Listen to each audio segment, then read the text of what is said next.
realidad, el auge Déjenme para ponerlos en contexto, el video en el que estamos reaccionando es un video que al parecer habla de la novela de Dan Brown sobre el priorato de Sion. Bueno, él va a explicar un poquito del priorato de Sion y vamos a seguir hablando sobre eso. del gnosticismo bien podría relacionarse con la novela de Dan Brown, El Código da Vinci, el cual, habiendo vendido más de 6 millones de copias, se ha convertido en un referente mundial con respecto a todo tipo de ideas gnósticas y esotéricas. Es así que su historia ha despertado el interés en la gente por temas como los caballeros templarios, el libido femenino, asociados presuntamente con diversas sociedades secretas como el Priorato de Sion, el Santo Grial y la cuestión sobre el Jesús histórico, que Vale, entonces, como nos podemos dar cuenta aquí, él está hablando de el libro del Código da Vinci, ¿no?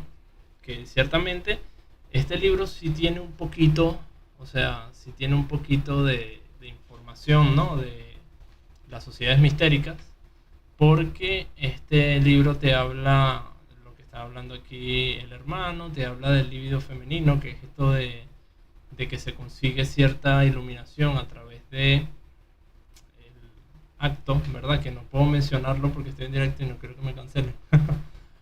Pero, vale, hace énfasis en eso. Hace énfasis en que se cree que Jesús fue también de la tribu de los esenios. Pero bueno, no, creo que no se menciona esto en el Código da Vinci. No sé quiénes lo hayan leído. Yo de verdad no me he leído el libro. Pero, bueno, los que se hayan leído pueden dejarlo por aquí por el chat. Que bueno, ahorita me pongo a revisar el chat. Pero el libro habla de esto de que Jesús probablemente haya tenido una esposa, haya tenido hijos y este priorato de Sion lo que busca es resguardar esta información de que Jesús tuvo hijos, de que tiene descendencia. Entonces el priorato se supone que lo que busca es proteger el cuerpo de María Magdalena y bueno, de eso va. Si no se han visto la película, ya los acabo de spoilear, lo siento, por cierto, que es una película que está muy buena. Hay una película que sacaron de eso que se llama El Código da Vinci y bueno, habla más que todo de esto, ¿no? Entonces él se refiere a que esto tiene mucho que ver con las órdenes mistéricas y sí tiene que ver un poco, pero no, o sea, no tiene que ver en todo porque se sabe que la novela de Dan Brown es una novela y sí tiene un poco de ficción, ¿no? Entonces, todo esto hay que agarrarlo con pinzas, toda esta información, pero sí tiene algo que ver, pues. O sea, para que entiendan que sí tiene algo que ver, pero bueno, no necesariamente todo. para la cuestión que hoy nos implica resultará esencial. Sin embargo, el éxito del Código da Vinci responde verdaderamente a una fase culminante que comenzó con el renacimiento del ocultismo a finales del siglo XIX. Poco a poco, el gnosticismo fue reapareciendo desde las sombras de la mano de figuras como el ocultista francés Eliphas Lévy, así como también Madame Blavatsky desde la Sociedad Teosófica. Vale, entonces, esto era la parte que se me había perdido, por cierto, en el directo, donde donde él habla de Eliphas Lévy y Madame Blavatsky. Eliphas Lévy, no manejo mucha información de él, pero sí sé que fue católico, fue un fraile. Creo que esto lo mencioné, no, perdón, esto no lo mencioné en el directo que hice en Twitch. Pero Eliphas Lévy fue un fraile católico, él era masón también. Y bueno, fue una persona que influyó mucho, influyó mucho en el ocultismo. Él es quien saca el libro de Dogma y Ritual de la Alta Magia, donde revela un montón de secretos sobre la alta magia y todo esto. Entonces, sí influyó en gran medida al mundo del ocultismo, ¿no?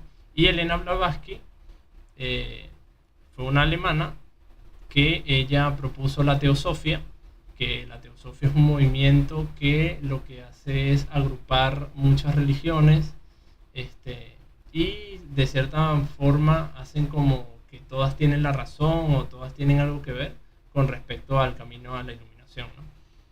Esto es lo que propone Elena Blavatsky. Entonces, él habla de que estos dos personajes estaban trabajando en información que finalmente llevaría a que se sacara este libro del Código Da Vinci, pues. Lo cual no creo del todo, pero bueno, no se puede descartar las cosas porque no, o sea, por lo menos yo no manejo toda la información, pero yo no lo creería así, pues, que ellos influyeron en la creación del Código Da Vinci. Pero vamos a continuar entonces. No obstante, no fue sino hasta 1945 que el gnosticismo nuevamente regresó para quedarse. Con el descubrimiento de unos papiros antiquísimos en Nag Hammadi, Egipto, se supo que algo realmente importante había sido encontrado. Pese a esto, no fue sino hasta 1970 que estuvo preparada la primera traducción al inglés de tales papiros, cuyos escritos, por otra parte, acabarían inspirando a figuras como Carl Jung a relacionar las enseñanzas gnósticas con profundos saberes psicológicos.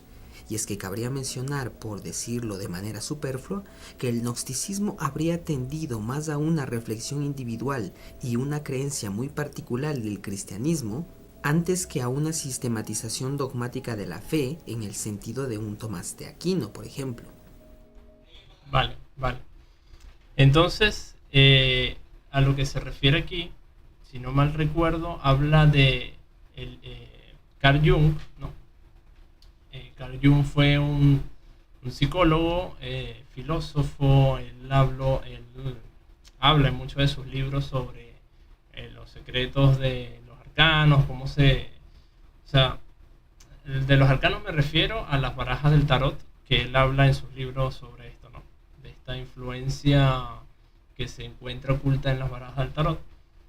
Y también Carl Jung es una persona que él hablaba de que la psiquis conectaba de alguna forma con energías, pues. O sea, digamos que Carl Jung estaría de la mano con lo que vendría a ser la metafísica, aunque no estoy seguro, eso ya lo estoy diciendo por mi cuenta, pero sí más o menos estaría enfocado en esto de ligar la ciencia, o sea, la parte psicológica, que por cierto esto es muy interesante, pero la psicología siempre ha tenido mucho que ver con esto de la espiritualidad y todo esto más esotérico, ¿no? Y últimamente ya la psicología, como la conocen hoy en día, ya no tiene que ver prácticamente nada con esto, que era antes lo que más se veía, pues. Y bueno, eso es más o menos lo que puedo decirles de Carl Jung. No podría agregarles otra cosa. Bueno, sí sé que sacó muchos libros referentes con el ocultismo, pero más nada. Alejandría, antes de volverse un semillero de teólogos y eruditos cristianos, fue un territorio bastante influido por determinados grupos de carácter esotérico y con influencias orientales, a saber, de los persas, de los babilónicos, etc. Así también fue un territorio con notable presencia semítica en su interior. De este modo, no resulta extraño que el gnosticismo germinado aquí haya sido influido en gran medida por determinados grupos y corrientes de carácter orientalista y semítico. Vale. Él aquí menciona de Alejandría. Bueno, él ha estado hablando mucho aquí, él ha estado refiriéndose mucho al gnosticismo, ¿no? Para quienes no conozcan el gnosticismo es complicado definirlo, porque, o sea, está la gnosis y está el gnosticismo y están los gnósticos, entonces hay diferentes grupos que siguen, por así decirlo, el mismo mensaje, que sería la gnosis, ¿no? Entonces, para definir lo que es la gnosis, simplemente es conocimiento, ¿ok?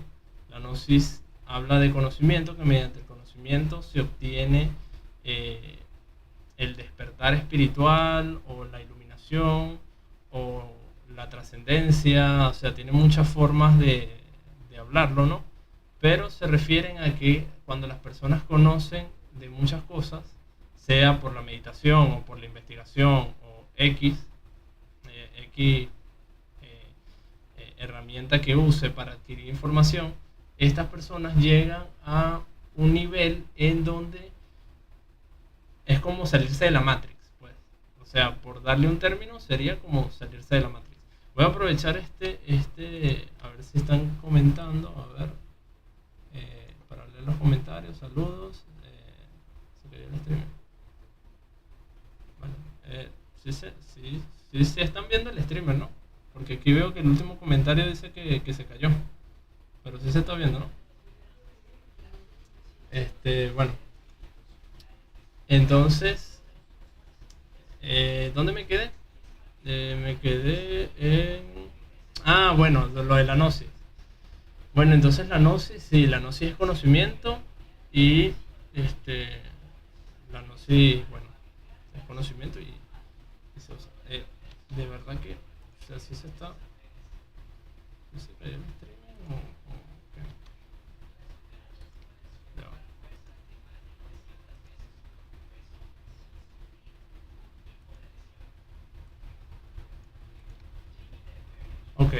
Ok, perfecto. Sí, se está viendo el streaming porque me quedé con este comentario que decía que se había caído. Sí, se está viendo el streaming porque me quedé... Pero bueno, ya está. Vale. Con este comentario que decía que se había caído. Ok, listo. Vale, entonces, siguiendo con lo que estábamos hablando de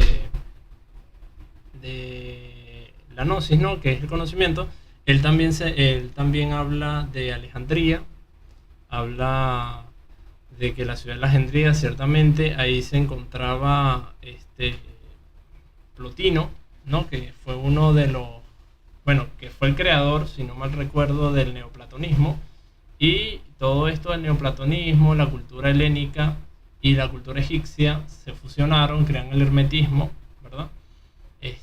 Y todo esto iba de la mano con lo que era la gnosis. Entonces, podría decirse, es interesante, porque él menciona que la gnosis es lo que ha perdurado en las sociedades discretas y secretas.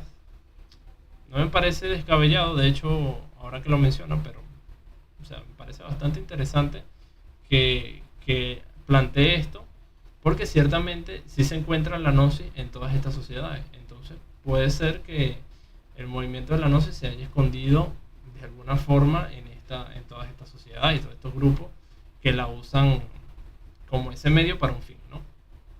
Entonces, bueno, vamos a seguir. Bajo este prisma, resultaría fácilmente comprensible el sincretismo realizado entre la concepción escatológica cristiana de la vida más allá de la muerte y la transmigración de las almas de estirpe oriental. Es por ello que diversas escuelas gnósticas habrían aceptado la existencia de la reencarnación en la prisión de la materia, al tiempo que aceptaban la necesidad de librarse de ella mediante la gnosis. Por otra parte, Vale. Otra cuestión. La gnosis se ve de forma distinta, dependiendo el grupo, ¿ok? Que la aplique. Porque, por ejemplo, fíjense que estaba mostrando el árbol de la vida, interesante. Bueno, volviendo a la gnosis, entonces sí, se ve diferente dependiendo del grupo que la practique, porque, por ejemplo, los gnósticos primitivos y la influencia que los gnósticos primitivos dejaron de que el cuerpo era como la prisión del alma, creo que era lo que ellos mencionaban. De hecho, esto se ve también en los cátaros, por cierto, que los cátaros también pensaban esto, pero ellos despreciaban el cuerpo. O sea, creo que los cátaros incluso decían que era el diablo el que había creado al hombre, si no mal recuerdo, y entonces que solo el alma era la creación de Dios. Entonces ellos detestaban mucho el cuerpo físico, ¿no? Detestaban mucho, de hecho, la vida aquí, y decían que el mundo era un lugar de eterno tormento y todo esto. Y eso es algo que no se ve, por ejemplo, en el hermetismo, que el hermetismo sí te toma la gnosis, pero no, o sea, no ve el mundo como algo negativo, como un sitio de sufrimiento y todo esto, sino que lo ve más como un sitio hermoso, o sea, ve toda la naturaleza que es hermosa, que es toda la creación de Dios, y el cuerpo también lo ve como algo muy hermoso, pero lo que sí ve mal es la ignorancia, ¿ok? Que esto, bueno, son términos que se maneja el hermetismo, de lo que condena es la ignorancia que viene de todas las acciones malas y todo esto de que puede hacer el hombre, ¿ok? Si no se controla y no sigue el camino de la piedad. Entonces es para que entiendan que se ve de manera distinta el gnosticismo, ya sea por ejemplo como lo ven los gnósticos primitivos. Hay unos gnósticos ahora en la actualidad que son gnósticos más modernos, ellos ven la vida de otra forma, los herméticos lo ven de otra forma. Entonces hay distintos grupos, o sea, hay muchos grupos, igual que en el cristianismo hay muchas iglesias, igual que en las religiones tienen sus diferencias. Entonces, bueno, pero es para que entiendan de que esto que él está diciendo no es así en general, o sea, la gnosis es una herramienta, pero están los gnósticos que ya lo ven de distintas formas, ¿ok? Bueno. En el caso de los judíos, tenemos la aceptación del emanantismo de la Kabbalah, el considerarse descendientes sanguíneos de Set, tercer hijo de Adán y Eva, al menos en el caso de los setianos, etc. Todas ellas pruebas de la influencia semítica en el gnosticismo. No obstante, cabría considerar que, si los gnósticos derivaron de algún grupo semítico, tuvo que haber sido uno bastante sincretista y heterodoxo. Vale, él habla de los semitas.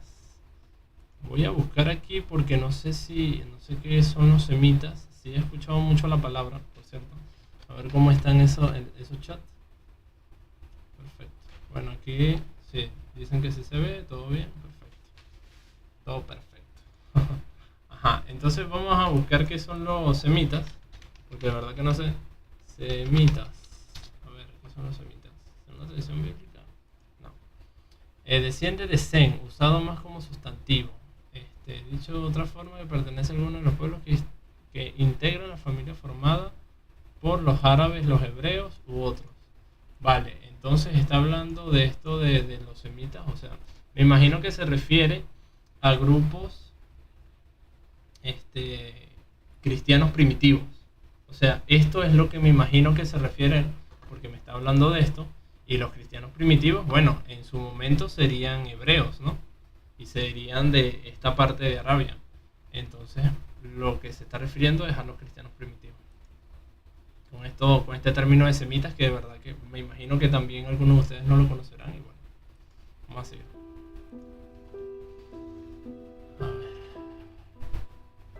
En el hermetismo se habla de gnosis como opuesto a episteme. En cambio, cristianos proto-ortodoxos como Clemente de Alejandría emplearon el término para referirse a un estado superior, divino, intelectual. Es aquí donde podemos encontrar un primer uso del término empleado para referirse a un grupo de algún modo relacionado con un saber supraterrenal, trascendental. Ahora bien, hablar del gnosticismo en un sentido actual resulta complejo debido al modo correcto en el que debería aplicarse semejante término a la historia del cristianismo, pues dentro del gnosticismo, si bien se incluirían sectas de marcado carácter cristiano, como el valentinianismo, los setianos y el marcionismo, también es bastante usual ver en esta categoría diversos movimientos no cristianos, como el mandeísmo y hasta el hermetismo. Es entonces cuando cabe establecer un concepto del gnosticismo que no sea restringido a una o un conjunto de sectas en particular. Más bien, cabría comprender este fenómeno histórico como un conjunto de creencias y rituales aplicables a una diversidad de grupos religiosos, a veces inclusive contradictorios, pero cuyo origen más específico vendría a ser los setianos. Vale. Entonces, él se refiere ahora al grupo de los setianos. Parece que los setianos, como él había indicado, eran los que se creían descendientes de Set. Y bueno, aquí explicó mucho, o sea, él habló muy rápido, eran muchos términos lo que está explicando al mismo tiempo. Pero creo que lo que se refiere era esto que yo les estaba diciendo, que bueno, el gnosticismo se ve de distintas formas y muchos grupos usan la gnosis de distintas formas. O sea, creo que los suníes usan la gnosis de alguna forma. Están los cristianos primitivos, que bueno, no sé, deberían, o sea, los cristianos primitivos, perdón, los gnósticos cristianos primitivos, no sé cómo se conocerían en la actualidad porque este movimiento gnóstico moderno no está completamente, o sea, no está a la par con los conceptos que tenían los cristianos gnósticos primitivos, ¿no? O el gnosticismo primitivo. No tienen los mismos conceptos, entonces no sabría cómo definir ahorita los cristianos gnósticos en el presente, ¿verdad? O sea, el gnosticismo primitivo, cómo estaría en el presente, pero creo que iría más de la mano con las sociedades discretas que conocemos, ya serían los Rosacruces, los masones, todas estas sociedades que aplican esto de la gnosis de una manera así más encaminada a como se aplicaba antiguamente, ¿no? Que es esto que estamos hablando de que por medio del conocimiento se llega a la iluminación, ¿ok? Entonces, bueno, vamos a seguir aquí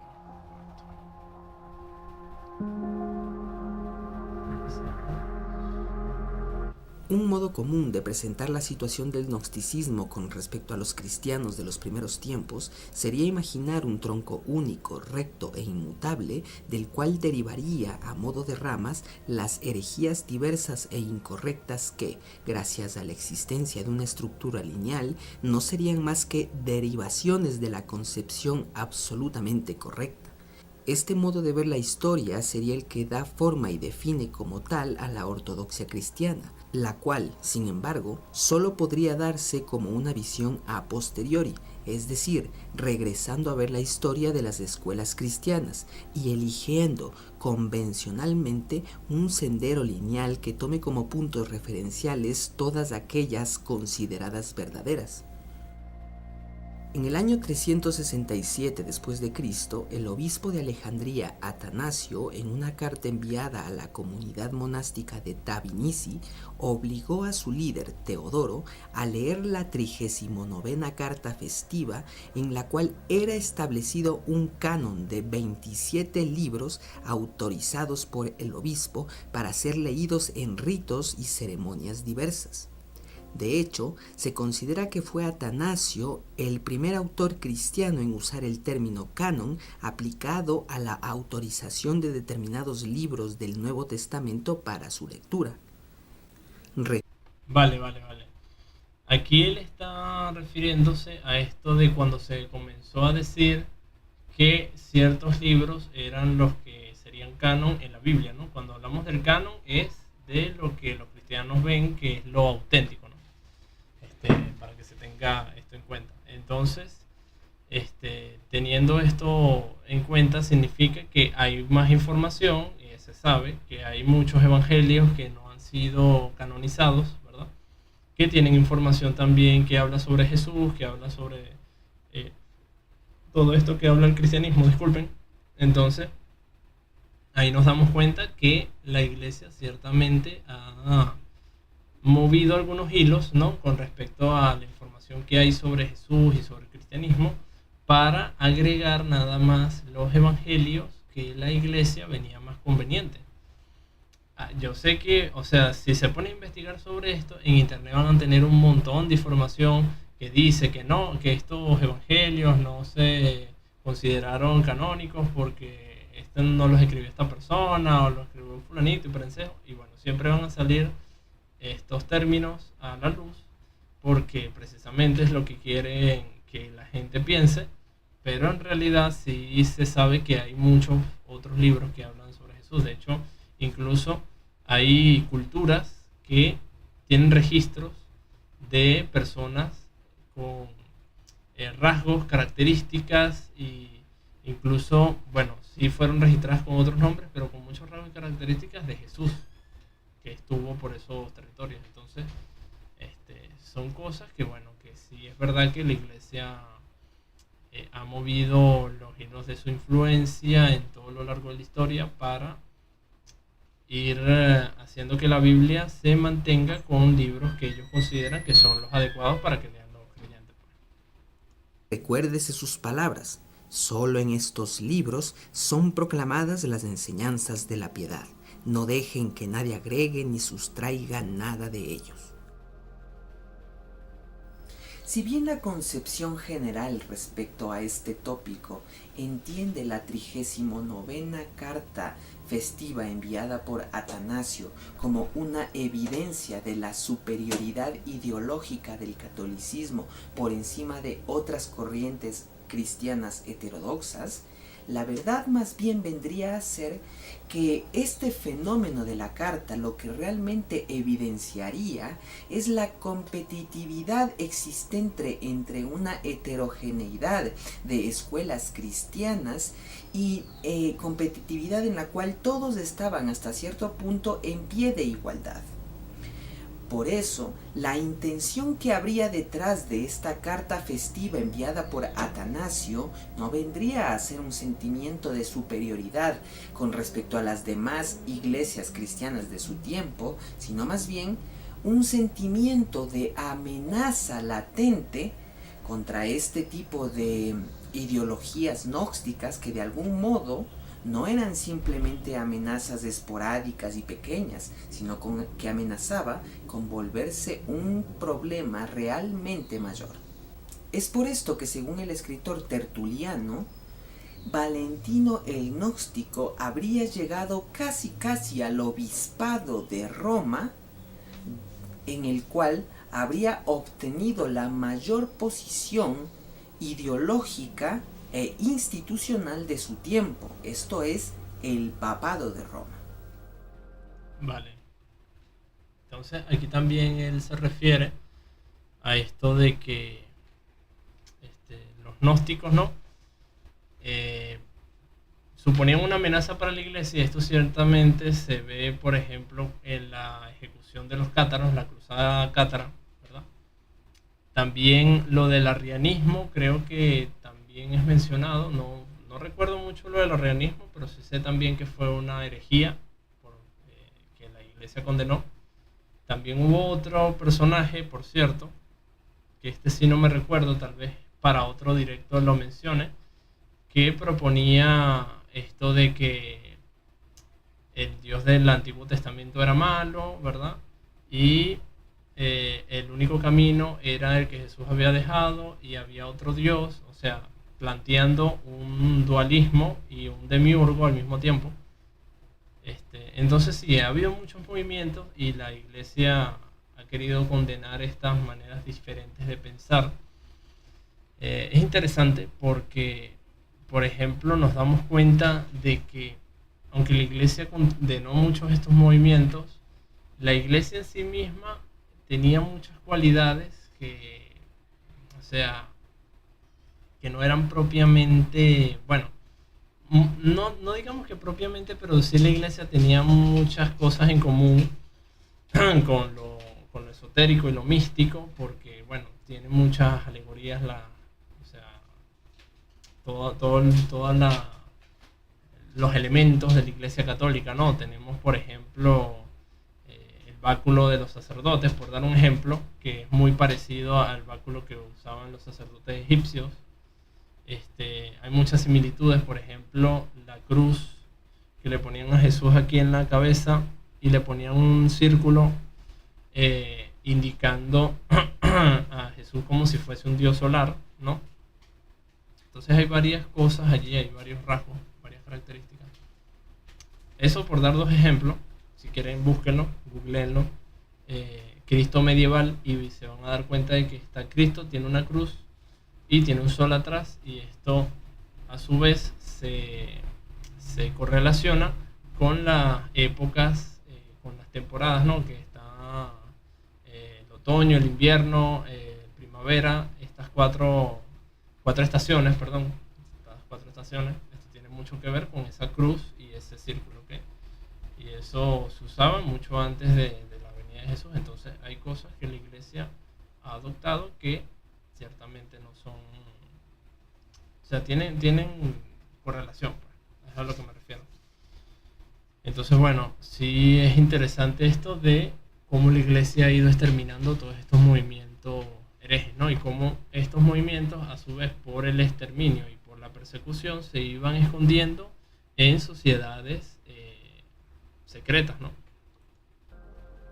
Asimismo, al parecer, durante los primeros Ah, bueno, tiempos del cristianismo ahí está. había un interés latente por el gnosticismo, expresado en las numerosas copias que se realizaban de los evangelios gnósticos, para luego albergarlos en bibliotecas privadas.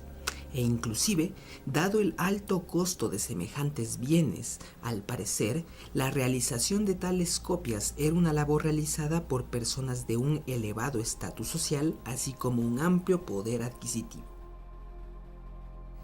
De este modo, el gnosticismo parece haber sido en sus orígenes un conjunto de ideologías y rituales que de algún modo eran bastante interesantes para sus contemporáneos.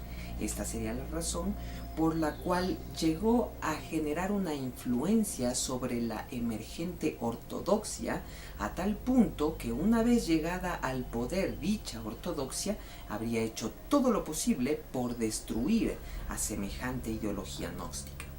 Ahora bien, con respecto a Irineo y sus ataques a distintos grupos gnósticos, cabe mencionar que para muchos historiadores esta visión de Irineo sería un tanto deformada y un tanto confusa, en la medida en que Irineo se planteaba de forma crítica a los gnósticos, por la cual sería muy aceptable la creencia de que sus escritos realmente no conservan una esencia de los gnósticos, en la medida en que Irineo lo que habría intentado es más bien deformar la visión de los gnósticos con el fin de atacarlos mejor. Sin embargo, a día de hoy, gracias al descubrimiento de diversos evangelios apócrifos y distintos manuscritos, es que hemos tenido noticia directa de las ideologías gnósticas, con lo cual podemos concluir que de hecho Irineo, a la hora de criticar a los gnósticos, fue bastante riguroso y bastante apegado a la realidad cuando estableció su crítica. Vale, vale. Creo que ya este es el final del video. Si no me recuerdo. Creo que sí. Sí, ya está. Este es el final del video. Bueno, aquí lo último que él menciona. Fíjese qué interesante que... bueno, no sé si lo mencionó, creo que no lo hizo. Pero se perdió toda la información de los gnósticos en el pasado. Al menos eso se diría que se perdió. Muy probablemente simplemente se escondió en sociedades secretas, ¿no? Esta información gnóstica. Y estos pergaminos que se encontraron en Egipto, si creo que se menciona que fue en Qumran, los pergaminos de Qumran, no sé si son esos, pero estos pergaminos que se encontraron tenían información de los gnósticos, ¿no? Entonces, allí nos damos cuenta de cómo se perdió mucha de la información y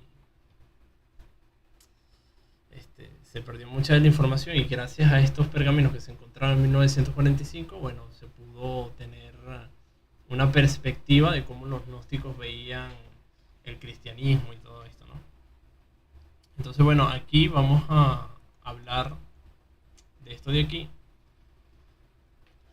Aquí, a ver, hablando de información que me pasó un hermano, ¿verdad? Vamos a hablar de esto y vamos a analizarlo un momentico. A ver, aquí se dice, no se puede hablar de espiritualidad y crecimiento espiritual si no se habla de los maestros ascendidos. Los maestros ascendidos no son deidades ni pertenecen a una religión en particular. Conocerlos, llamarlos e invocarlos no significa que seamos politeístas o los estemos adorando. Creo que esto, por cierto, lo había hablado en un directo pasado, que había dicho la diferencia que hay entre veneración y adoración. Esto es una discusión que, por cierto, hay muy seguido entre los católicos y los cristianos, así que bueno, ahí nos damos cuenta de esto estos problemas, ¿no? Que hay entre estos términos. O sea, porque, bueno, sí, o sea, son problemas pues que hay con esto de la veneración, que se confunde muchas veces con adoración, ¿no? Entonces, bueno, aquí nos dice, los maestros son seres de servicio y los que nos unimos a trabajar con ellos somos personas que estamos dispuestas a crecer espiritualmente por el bien de nuestro, por el bien nuestro y de la humanidad. Los maestros ascendidos son seres humanos que han pasado por todas las vivencias de la Tierra y están en planos superiores porque dominan los 7 principios universales. Han despertado su conciencia crística. Interesante este término aquí. Se han liberado de la rueda de las reencarnaciones y ahora nos ayudan a evolucionar. Cada maestro pertenece a uno de los 7 rayos, al igual que cada uno de nosotros. Y es por ello que en vez de continuar ascendiendo por compasión infinita, han decidido dar la vuelta para ayudarnos y trabajar a las características de uno de los 7 rayos. Fíjense qué interesante esto de los 7 maestros, que te dicen estos que son los 7 maestros.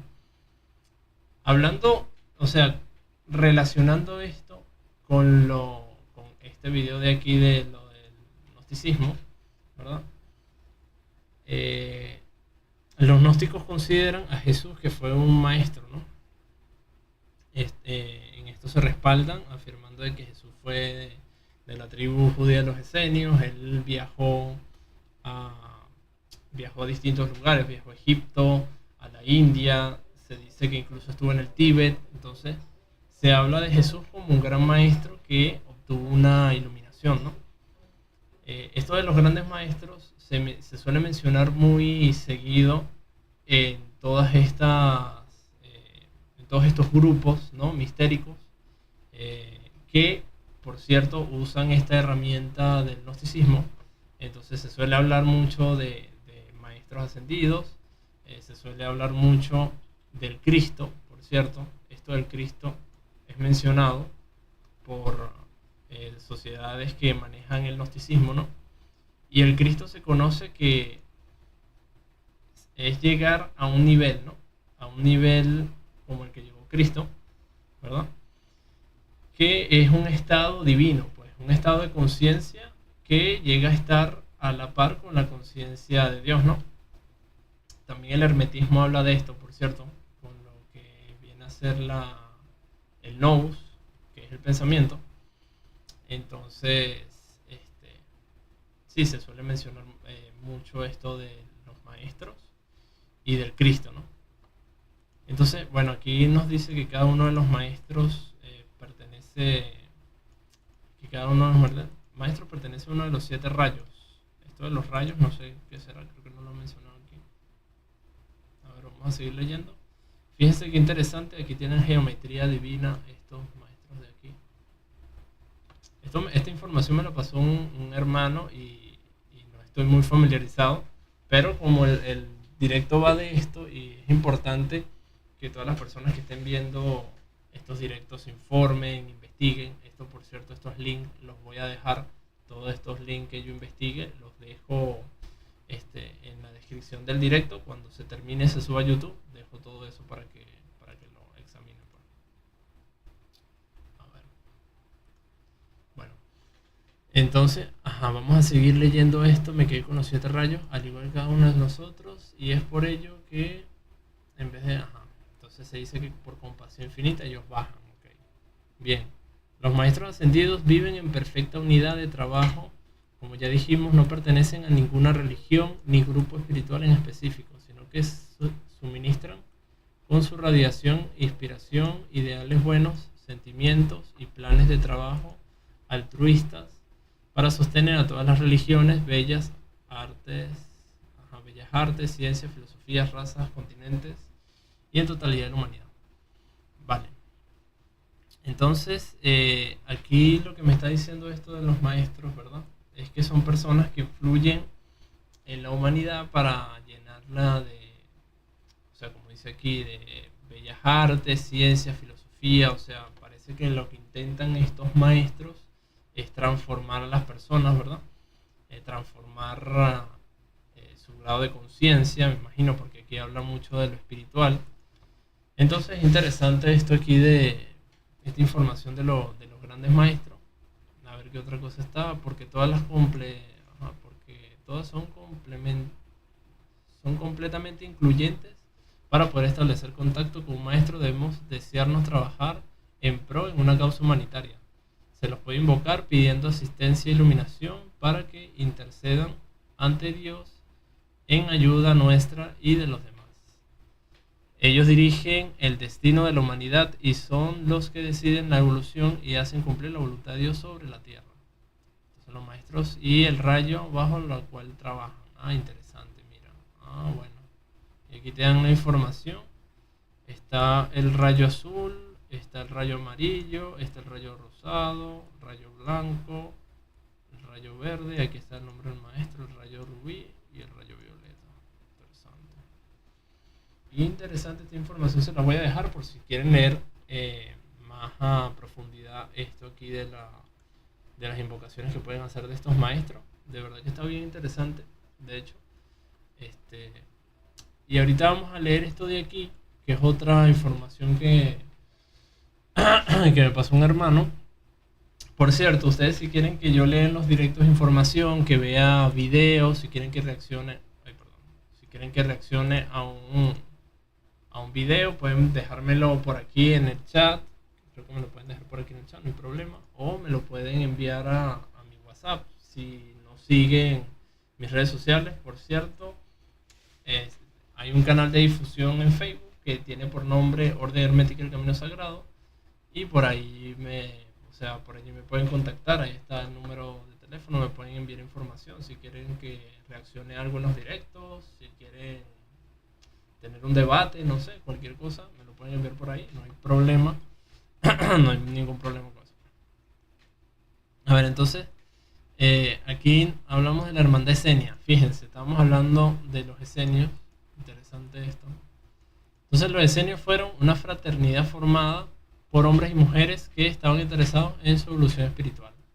Esenio del griego osa significa santo, el vocablo en arameo ese, que significa piadoso.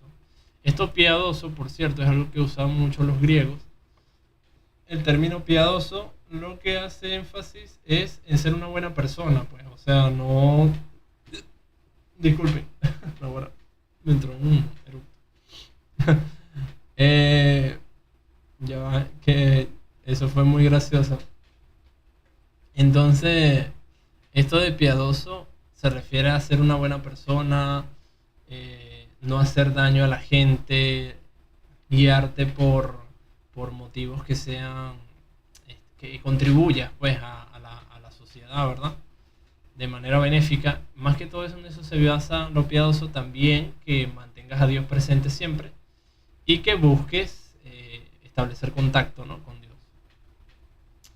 Entonces, los magarinos eran llamados en árabe, magarinos, y que quiere decir los que eran de la cueva.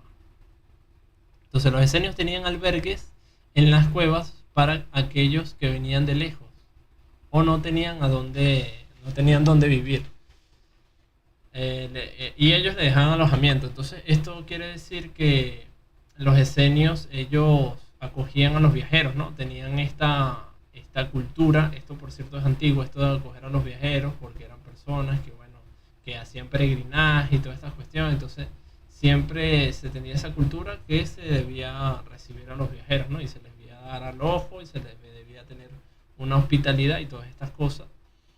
Esto se sabe.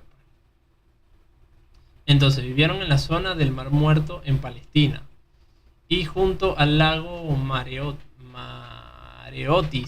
en Egipto durante los 3 siglos anteriores a la era cristiana y durante el primer siglo de la era cristiana.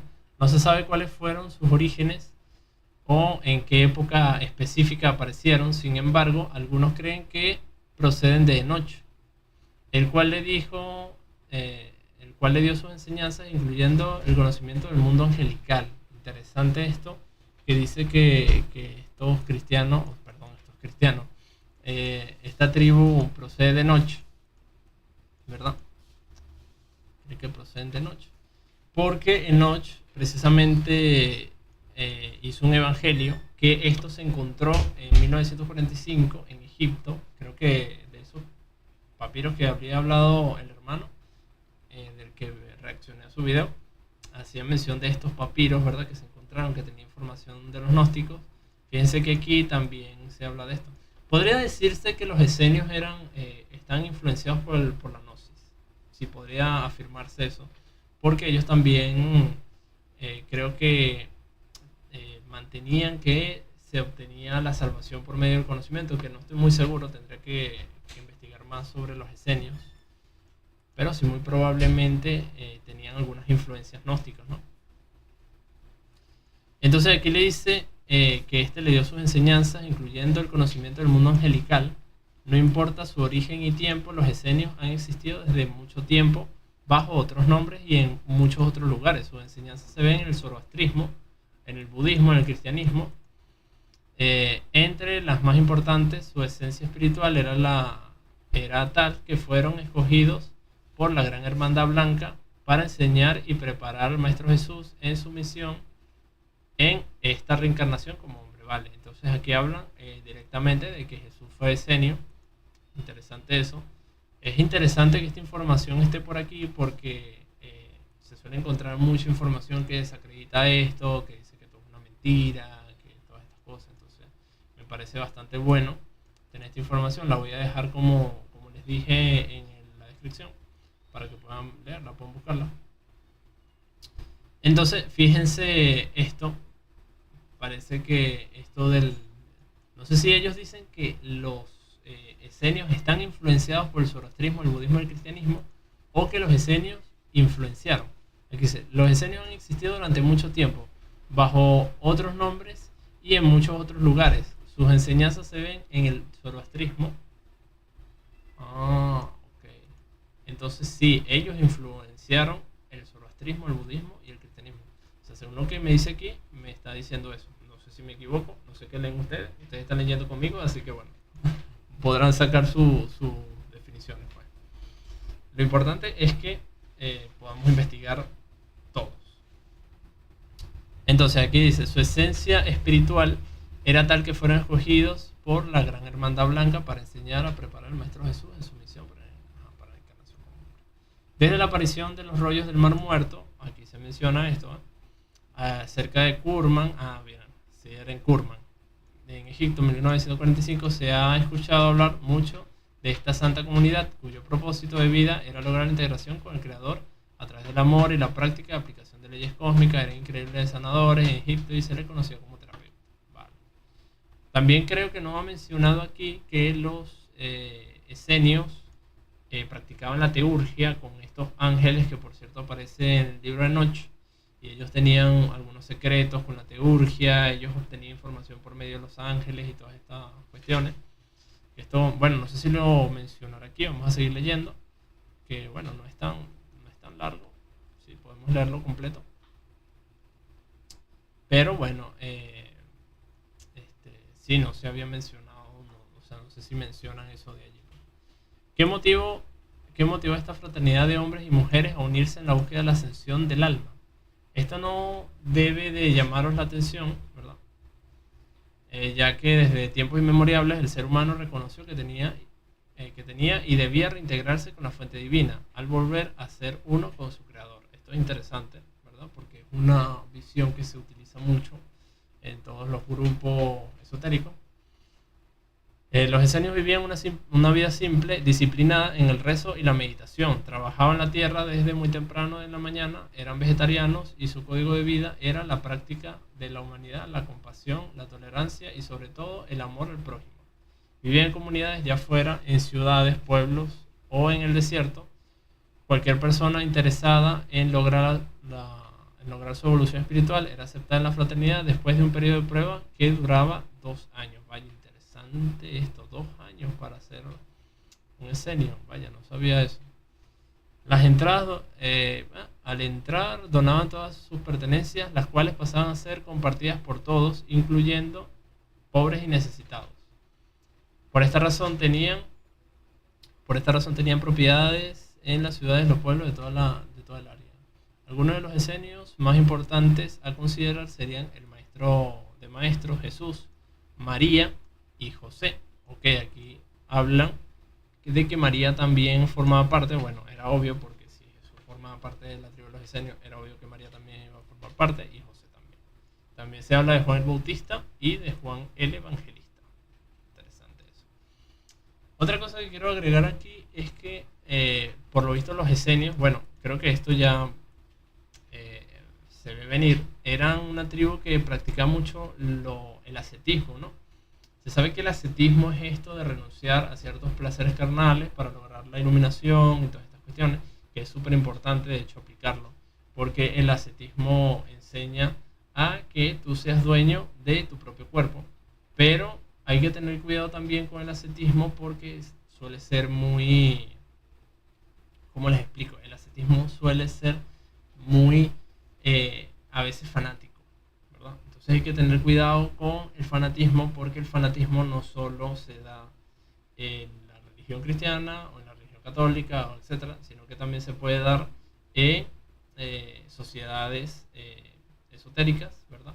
O sociedades más espirituales, no sé cuál término se les daría a todas estas sociedades, ¿verdad? Entonces es importante eso del fanatismo no aplicarlo, ¿ok? Hay que tener cuidado con eso. Entonces aquí es donde empieza la importancia de los esenios, ¿verdad? Para toda la humanidad. Antes dijimos, a ver, me perdí, que por el grado de la evolución espiritual que tenían como grupo e individualmente habían sido acogidos para preparar al Maestro Jesús en su misión.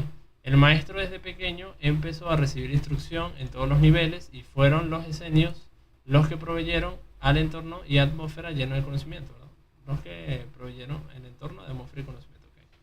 Y Jesús le llamamos el Cristo porque logró alcanzar la conciencia crística. Bueno, esto creo que ya se los había explicado. Tanto los esenios como el amado Maestro dejaron muy bien claro cómo debíamos lograrla. Al hablar así entonces podemos decir que no fue solo posible para el Maestro haber sido el Cristo, sino para nosotros también. Eso es exactamente lo que Jesús nos demostró a nivel de humanidad con sus grandes iniciaciones, con su bautismo y el sacrificio en la cruz. Preferimos decir el santo oficio en la cruz, en donde Jesús vivió su gran proceso alquímico de amor para toda la humanidad. Vale, interesante esto de aquí. Entonces aquí lo que nos habla es de que Cristo nos dejó sus enseñanzas, ¿verdad? Para que así, o sea, con las enseñanzas de Jesús, Él nos quería demostrar que nosotros también podíamos lograr eso.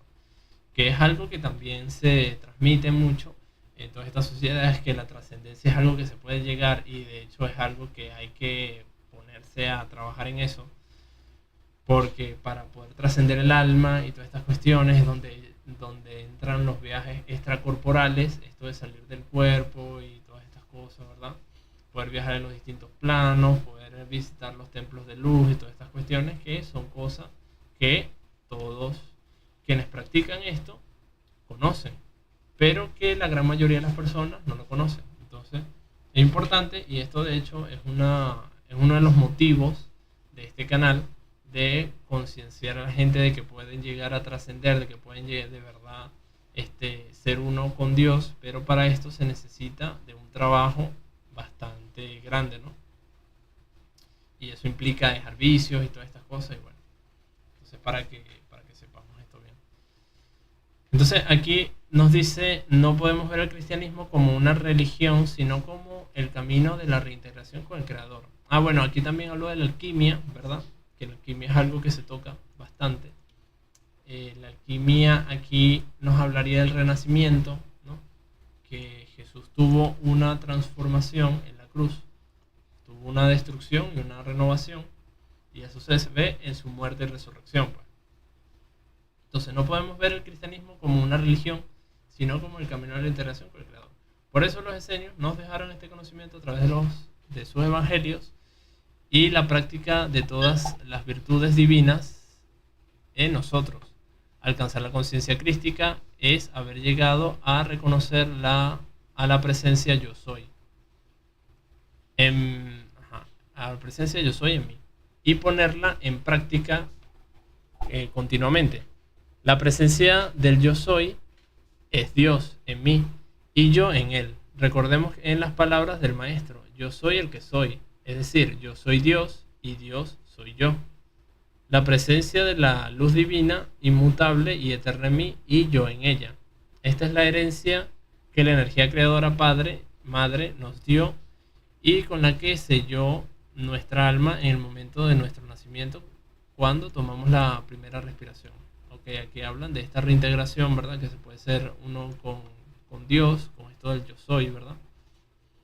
Este, ahí en ese preciso momento, en el preciso momento en que nuestra alma entra en el cuerpo físico, ahí viene con ella la presencia de la chispa divina, el yo soy, para alumbrarnos el camino durante nuestro paso por la vida, en la rueda de la vida, en la rueda de vida, de muerte y reencarnación, ¿no? Me acerco o alejo de esa luz en mí de acuerdo cómo decido usar mi libre albedrío. Los esenios decidieron usar su libre albedrío y poner su ego a disposición del alma. Procuraban vivir en la luz de la verdad y en la vida divina. Entonces aquí también nos habla de esto, ¿verdad? De que me acerco lejos de esa luz de mí de acuerdo a cómo uso mi libre albedrío. Entonces aquí hablan del libre albedrío, que las personas a veces deciden apartarse de Dios, ¿no? Deciden alejarse de él por el ego. Esto del ego, bueno, sabemos que el ego es la personalidad bueno, creo que es la no personalidad. No recuerdo ahorita bien los términos, pero se sabe que hay una personalidad y hay una no personalidad. Entonces, el ego nos habla mucho de esto, de que los placeres, ¿verdad? Los placeres de la vida, por ejemplo, yo qué sé, consumir licores, las mujeres, los vicios, todas estas cosas, hacen que como persona no puedas acercarte a Dios, ¿verdad? O sea, no puedas tener este nivel de conciencia. Entonces esto es interesante de poner el ego, como aquí dicen, al servicio del alma, porque así el ego, más bien, en vez de ir en contra, va en pos de que se logre esta unidad, ¿no? Con Dios. A ver, aquí también dice, reconocían que para lograr esto había que llevar una vida disciplinada. Esto es algo que se conoce, que se usa en todas estas sociedades, ¿no? Con una forma simple de vivir en humildad y utilizaban el silencio frecuentemente para poder escuchar al Dios en ellos. No pensemos que vivían aislados, siempre ellos hacían grandes obras de caridad y sanación a cualquiera que estuviera en la necesidad. Estudian los misterios ocultos de la naturaleza poniéndose en contacto y en comunión con ella a través de la meditación, la práctica y ciertos ejercicios rituales. Querían sentir lo que verdaderamente era la tierra y todo lo que componían comunicándose con sus elementales y experimentar que eran uno con ella uno con ella y Dios. Buscaban a través de esta forma de vivir iluminación, como explicamos antes. No discriminaban entre los que querían entrar en la fraternidad, tenían la capacidad de ver el nivel de despertar la conciencia de cada uno. Bueno, claro, porque habían ciertas tribus judías que no aceptaban a otras personas, ¿no?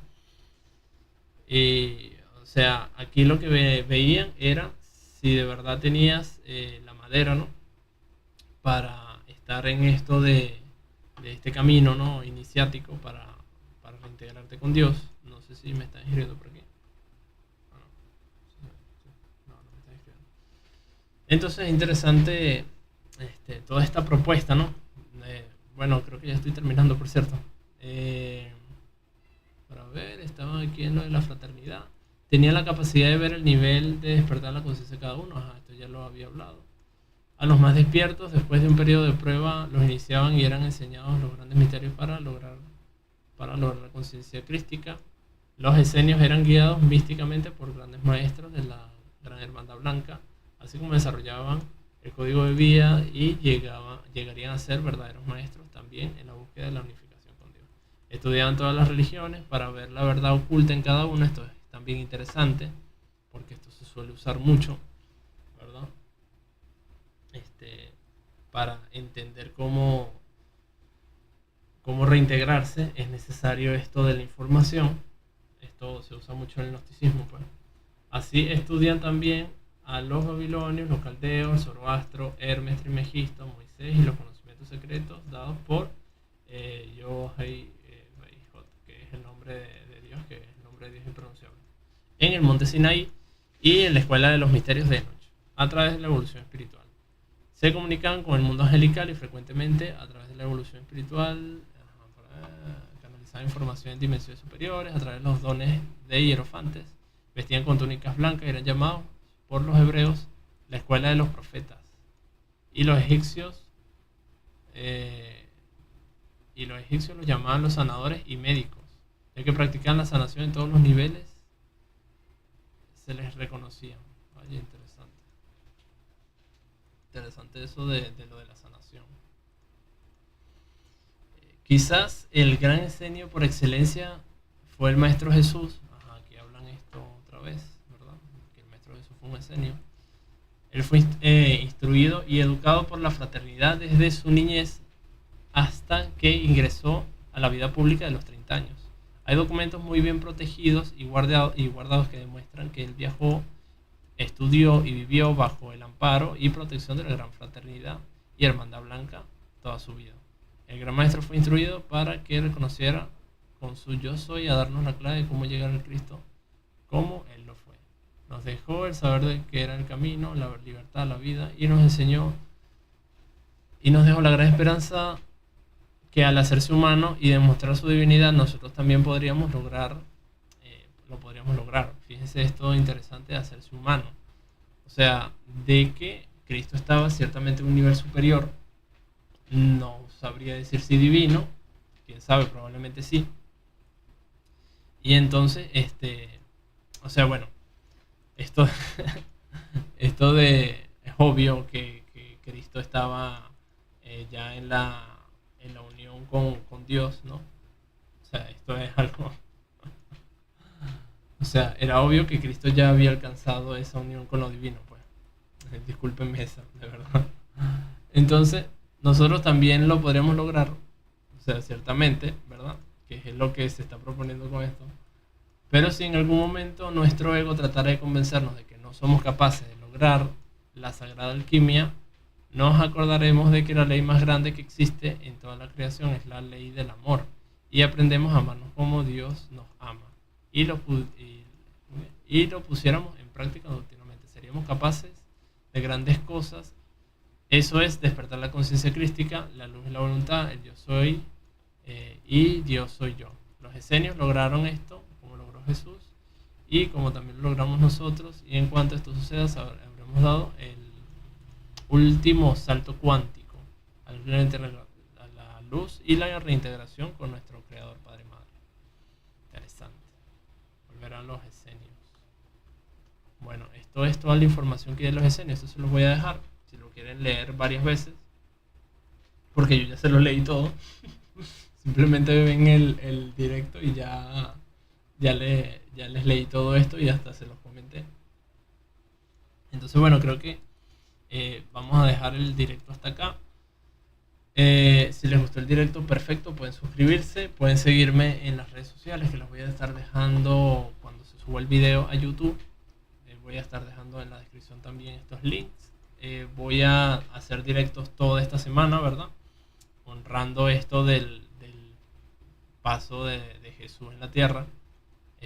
Honrando, hablando de información de esto.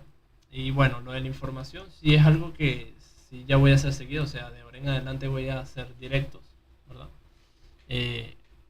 Dándoles información de todo esto, de que es la iluminación, el camino del yo soy, cómo reintegrarse con Dios, cómo es el punto de vista hermético, que es el que yo aplico, yo soy hermético, y cómo es el punto de vista de otras sociedades, cómo lo ven los gnósticos. O sea, vamos a darle con todo, vamos a hablar de todo. Así que van a estar muy buenos los directos, de verdad, van a tener bastante información. Tal vez, no sé, bueno, ustedes me dicen si es aburrido y le cambiamos la modalidad de hacer el video, pero la idea es que se pueda brindar la información, ¿no? Se pueda compartir esta información que es importante es importante que entiendan esto del camino, o sea, quieran seguirlo, porque aquellos que quieran unirse, por cierto, a nuestra orden, están invitados a hacerlo. Toda la información la tienen en la página de Facebook. Eh, si desean unirse y todo esto, ahí tienen toda la información. Yo se los voy a dejar aquí en la descripción. Pero si no quieren hacerlo, porque no sé, no tienen tiempo, no les parece, X, Y, Z, se entiende, pero es importante que entiendan este camino, ¿no? O sea, es importante que lo investiguen, que tengan información de esto, y por eso es que voy a empezar a hacer estos directos hablando sobre esto. Probablemente también haga videos, pero sí es importante que entiendan que el camino hay que seguirlo ahorita, porque bueno, no es mejor que se siga el camino ahorita, pues, que ya se está liberando bastante información, por cierto, y entonces hay que tomarlo, ¿ok? Entonces, bueno, ya sin más me despido. Este fue el final del directo y nos vemos en la próxima, muchachos. Hasta luego.